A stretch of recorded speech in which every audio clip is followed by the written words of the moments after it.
কত বিক্রি করছো? 120 আসছে জনাব, কারণ কাপড়ের মান খুব ভালো, সহজে পাওয়া যায় না।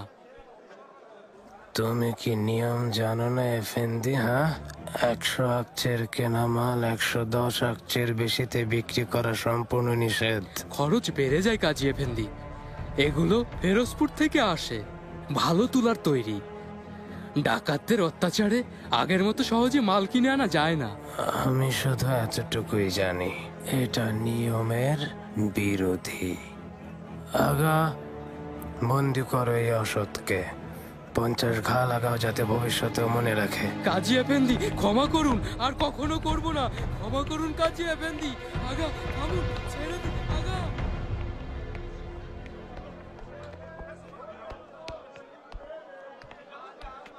আরে কাজী এফেন্দি, সুস্বাগতম। আপনি?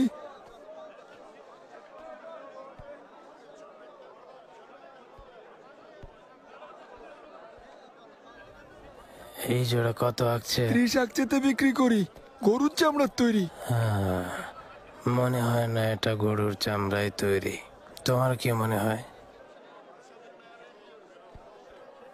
ঠিক ধরেছেন কাজী এফেন্দি, গরুর চামড়া না, ছাগলের চামড়া এটা। 10 আকচের বেশি হবে না এটা। ভুলে বলে ফেলেছি, চাইলে আরেক জোড়া দেখাতে পারি। ওর গলায় তক্তা বেঁধে সারা বাজারে ঘোরাও। ক্ষমা করে দিন কাজী এফেন্দি, ভুল হয়ে গেছে। ক্ষমা করে দিন আমাকে।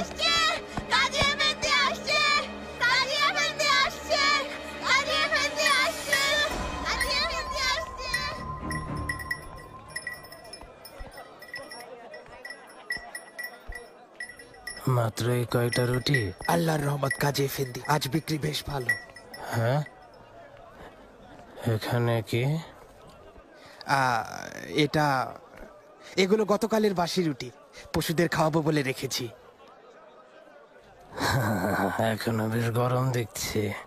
আমার মনে হচ্ছে তোমার পশুরা খুব ভাগ্যবান। ফিরিঞ্জি এফেন্দি, এটা মেপে দেখো।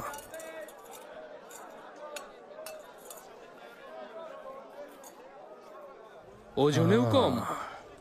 দেখি এফেন্দি। কেমন সাদা রুটি বানিয়েছো। হ্যাঁ,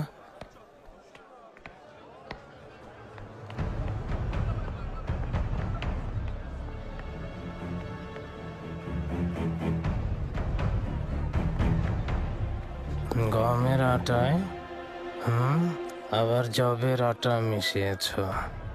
সস্তার জিনিস বেশি দামে বিক্রি করো, আবার ওজনেও গন্ডগোল করো। ক্ষমা করুন কাজী এফেন্দি, আর এ ভুল করব না, তওবা। উম্মতে মুহাম্মদ হয়ে তুমি আইন অমান্য করেছ, সেই সাথে ক্রেতাদের সঙ্গে প্রতারণা করা অনেক বড় গুনাহ ফিরিঞ্জি এফেন্দি। এর শাস্তি ভয়ানক। প্রবেশদ্বারে টাঙা ওকে, বাকিদেরও শিক্ষা হয়ে যাক। কাজী এফেন্দি, এই আমি তওবা করছি। কাজী এফেন্দি ক্ষমা করুন। কাজী এফেন্দি, আর করবো না, ছেড়ে দিন আগা। কাজী এফেন্দি তওবা করছি, আর কখনো করবো না। কাজী এফেন্দি।